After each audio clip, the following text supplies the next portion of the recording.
سبب من اسباب ان انا ما بتكلمش على الشغل بتاعي على الفيسبوك او على السوشيال ميديا. السلام عليكم شباب، ايه الاخبار؟ عاملين ايه؟ الناس اللي ما تعرفنيش، انا اسمي محمود الهيتي او محمود سعيد حسن الهيتي، شاب مصري مقيم في امريكا، بشتغل ضابط مطافي. هنا المطافي في البلد اللي انا فيها ولايه كنتاكي، مدينه اسمها لكسنتون. المطافي عندنا هياها نفس الاسعافات الاوليه، او المطافي والاسعاف هما الاثنين مؤسسه واحده، والحمد لله بقالي معاهم 9 سنين.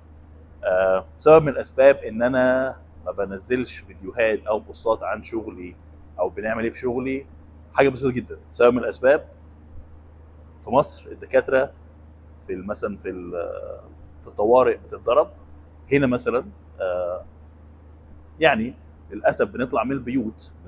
احنا عندنا الاحقيه بعد 20 دقيقه في مكالمات معينه ان احنا نقول للاهل او للاسره ان للاسف مثلا فرد من اسرتك، والدك، والدتك، ابنك، بنتك، للاسف توفى، ومش هنقدر ناخده المستشفى. عندنا الصلاحيه ان احنا نعمل كده بعد 20 دقيقه اما نشتغل عليهم في الانعاش، او بنشتغل عليهم انعاشات في البيت او في المكان اللي احنا رحنا فيه.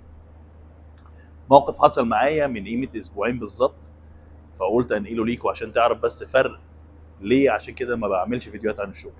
حرفيا مكالمه انا ما كنتش فيها، الحمد لله، ان الحاجات دي ساعات بتاثر على الواحد نفسيا.